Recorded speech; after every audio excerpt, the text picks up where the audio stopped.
morning, welcome back to the channel. Over the last year, I've received quite a few requests to make a mini A-rig. So that's what I'm going to do today. I think I'm just going to make a little 3-wire mini A-rig. Maybe next week or sometime this week, I'll do a 5-wire mini A-rig. But since I've received so many requests, I don't know. Maybe you guys want to use it on a more pressured lake. The 5-wire seems to work pretty good for me, but I'm selling 3-wires, mini A-rigs. I don't know if they're pond fishermen or what. I'll go ahead and I'll do an updated, regular size standard flex wire A-rig here in the next coming week, the next coming weeks as well. I don't know when, with Christmas and everything, Thanksgiving, I've just been swamped with stuff and just been busy, had a cold, had all sorts of other issues, and haven't been able to get out as much as I wanted to. So I've got a little bit of time today. I'll make a little mini 3-wire A-rig, so we'll see how that goes. All right, so I consider a mini A-rig about 6 inches in length. The first thing we're gonna do is cut these 12-inch wires right here down to 8 inches because the R-bend at the front and the back, it takes up about 1 inch, and that gives us about a 6-inch length in the arm. Again, I'm cutting it to 8 inches because I'm just making a mini A-rig. This is the wire former that I use, but it's just got a little handle right here, and this is where you actually make the R-bend, is over here. So the way I'll do that, it had a pre-made measuring, it had pre-made measure marks on here, but I made my own. And just to that line, you bend it, and it creates the R, and then I flip over the wire, and I put a little bit of a bend there too. So you can see there's a nice little indentation right there. It just helps. Let me get the swivels. And I use P-line Crosslock swivels. These ones right here. I found those work extremely well. I haven't had any complaints as far as those breaking. I've never had one break. So I continue with the P-line Crosslock swivels. Use whatever you want. And for this, you just put the little loop on that bend around the post. And there is a little cut, little divot in the cylinder here. And you just put that little tag in there and you just twist. And I'm kind of pushing on this cylinder on the handle to give it that nice tight wind. If you don't, it actually makes a little bit of a separation there. Some people like that, think it looks cool, whatever. And so for the other side, for the main line, I can go ahead and make the R-bend right now too. So let's go ahead and do that. And flip it over. Get a little bit of a dent in there. And that's going to be for the main head swivel. So I don't need to do that yet. I know I got a little bit of a shadow now on the table, but this setup is a lot easier for me to actually do some work this way. Sorry about the shaking. Now you can see we've got the 3 main lines, all straight wires here. And so what we're gonna have to do is we're gonna put on a crimp. And that's the thing, I'll link some of this stuff in the description. But man, I freaking love these metallic beads here, these chrome metallic beads.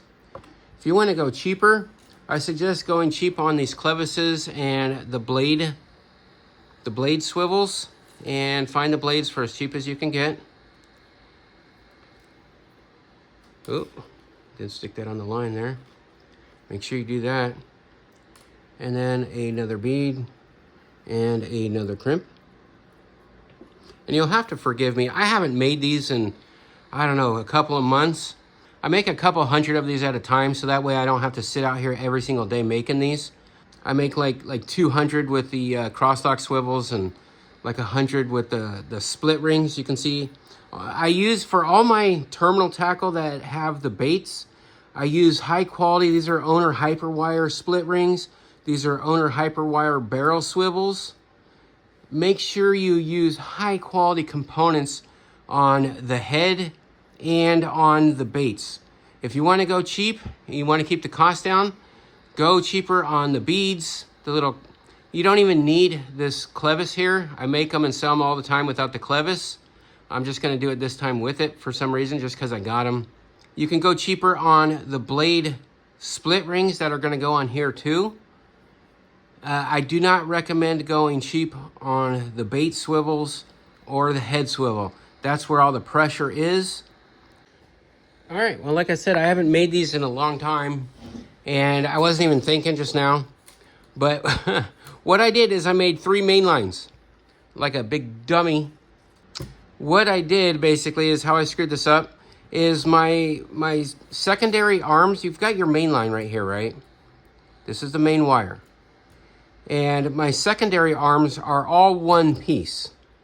So I wasn't even thinking about it, you know, but I made 3 individual pieces here, when what I have to do is, since these are going to be this is going to be a 6-inch mini A-rig, I'm going to need 12 inches of wire here for the actual arm, and then 1 inch at the end for the R-bends.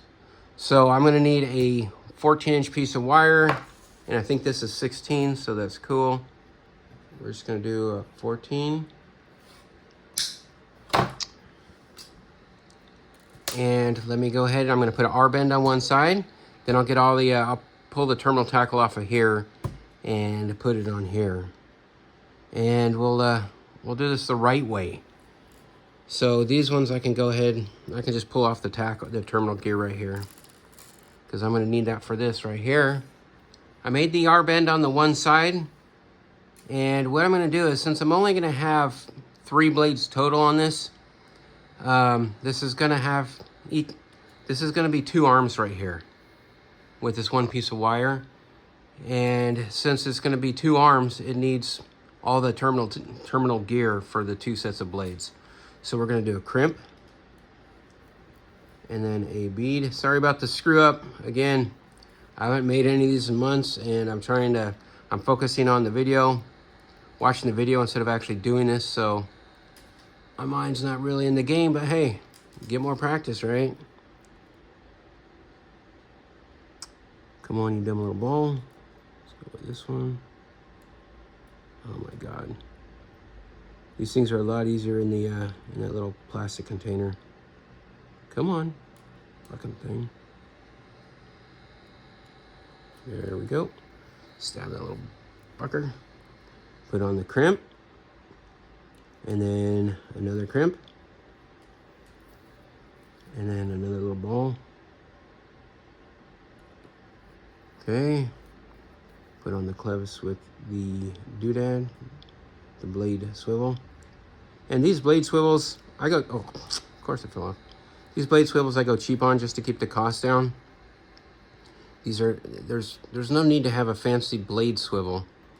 You know, I know the bass do pull on them, but you know, I've never had one of those cheap ones break from a bass pulling on the blade. And where's that last crimp? Here we go. All right, so doing this the right way. So what we're gonna have is we've got 2 sets of gear on there, terminal tackle, for each side of the arm. So now what I have to do is I'm gonna have to make the R-bend on this side, put the swivel on this side, and then we're gonna bend it in the middle. So let me go ahead and make this other R-bend, and I'll be right back. All right, I'm back, and you can see I've got a swivel, crimp, bead, clevis, and a blade swivel, bead, crimp, crimp, bead, clevis, and a blade swivel, bead, and the last crimp. So this is going to be 2 arms, so make sure you separate the terminal tackle before you bend this sucker, or else you screwed up the whole arm. Let me get my looping pliers, and since these are 6-inch arms, you know, you can see on my little fancy table marker here, just going to bend it right at the 6-inch line. And there you go. Kind of catching on how we're doing this now. And put the main line there. And we are going to get a bigger swivel. This is an owner Hyperwire swivel right here. And so let me form this R-bend on here. And I'll be right back. I'll go ahead and I'll show this so that way you guys can see how I bend it with all this crap on here. All right, so what we're gonna do is I'm going to feed this through there. That's gonna spin around, hook this on, and we're going to need the head swivel. Put that on there. Wrap this around the post. How did I do that? God, I can't believe it's been so long since I've done this. I forget everything, man. Oh, good. All right. Yeah, again. It's just trial and error, man. Just figure this shit out. You know, it's crazy that I forgot this after making like 5,000 of these things. So, there you go. So now you can see, got 3 arms and the head swivel. And let's get this sucker put together. And now I've just gotta wait for the soldering iron to heat up. And for your solder, just make sure you get some solder that's specifically for stainless steel soldering. It's gonna take you a little bit of time to figure out which solder works best for you. And the flux that I use is Ruby's stainless steel soldering flux. This stuff is the bomb. This stuff works great. It's fantastic. And I just keep it in this little bottle right here. I just keep refilling it. I like the little bottle, little eyedropper bottle instead. Make sure you get your soldering iron nice and super freaking hot. Am I zoomed in a lot? Okay, there we go. Oh, sorry about that. Was super close for some reason. The next step is we just have to solder this on there. And what I do is I just hold this now. You know, I'll just give it a little bit of space so I don't, you know, these wires tend to get hot when you're soldering it. But put a little bit of flux on there. We'll go ahead and do that now. You just want to cover this whole thing in flux, man. And the better the flux you got, the easier it's going to solder. So get a good quality. That whole bottle I showed you was only like $14. So spend the money on a good flux. All right, I think we're hot enough. I'm gonna put a little bit more flux on here because it's been like 5 minutes now. You can never have too much damn flux. So what I do is I just hold it sideways like this, and I actually put that the solder right over that joint. And you can see it's still, my soldering iron's still not that hot, but there we go. And I just lay that solder right on that joint, man. Fill up that whole thing. And that took me a while to figure out how to do this part. And there you go. Look at how pretty that is. Ugh. Shit stinks, dude. Okay. So let that cool off. Flip it over. Do that other side. Get lots of solder on there, man. Look at that. How fucking awesome is that, dude? That is badass. Now you can see just because of gravity, this side's a lot higher than the other side. So just melt it a little bit more until you're happy. There you go. Just zap that sucker real quick. There's still more on this side, so let's even that out a little bit more. How badass is that, dude? I'm kind of a perfectionist with these things, so I like it exactly the way I like it. I want it covering these arms, the side arms too. So I'll bring it over just a little bit. Oh, I can even add a little bit more right here. I like this to be completely covered, man, which it is now. Nice and solid. And it doesn't have to be pretty. It just has to be fucking strong. I'll let that cool for a second. And I've got a paper towel and I just got some Windex in here. And then I clean it off because you don't want any part of that flux sitting on the swivels or anything like that. Clean off all the flux, leftover stuff. There's some, you know, that's why this paper towel is all brown and shit. It's from the leftover flux. So look at that, dude. That is a solid solder. Completely covering all the little arms And that is rated for 35,000 PSI right there. That sucker can tow your boat. I'm not even joking. I pulled my boat in, getting stuck on the rocks with these things. This does not break. All right, let me unplug this the soldering iron before I burn myself. Now these things I do recommend. These pliers right here. The other stuff you can just get whatever. But you see those individual teeth right there? I like those teeth to really dig into this stainless steel wire right here. So I'm gonna make the blades probably about right there. And what I'm gonna do is I'll just use the first arm here that I do as a reference for the other two. So just grab a hold of that sucker, crimp that bad boy down.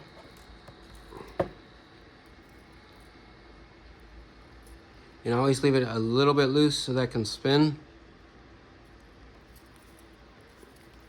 There you go. And like I said, just use that one as a reference to where the other ones are. Lock that sucker down. There you go. Piece of cake, huh? Not bad at all. Pretty damn simple, dude. I don't understand why these things cost like 30 bucks in the store, man. I use these little split rings right here.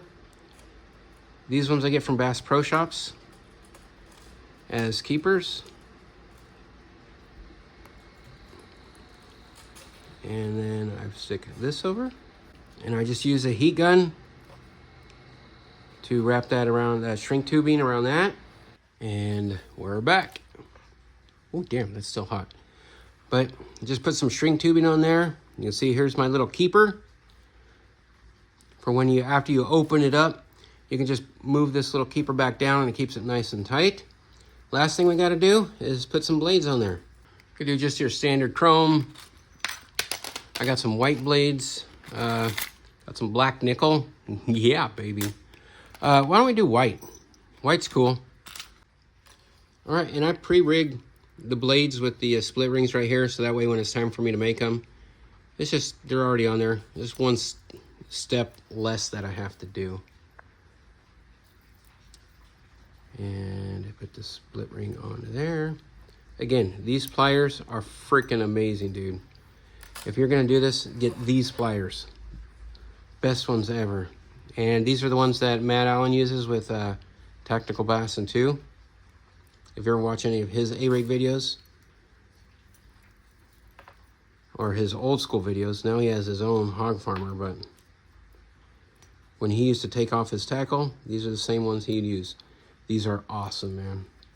There you go, dude. We got a complete A-rig. Mini A-rig. 3 blade, 3 wire. Nothing crazy. There you go. Not bad. Not a bad little rig, dude. And we're finished. That is a complete 3 wire, 3 blade A-rig, mini A-rig. 6 inches, owner Hyperwire head, little keeper swivel, 3 white blades, and obviously you can see they're interchangeable. I've got chrome and chartreuse and black nickel and gold. And if anybody wants this, make sure you just subscribe to the channel. Give me a like, leave me a comment. I don't care if it's A-rig. I don't care if it's just a period. Just comment on the video. I'll send it out. I'll even pay for the shipping for you to try it out. And I'll also include some gold and chrome blades with this too. So basically it's like getting 3 A-rigs in one. When I sell these, a lot of times I'll sell them in kits. So that way you can have the gold, the chrome, and the white, whatever you want. So leave me a comment, like, subscribe. Thanks for watching.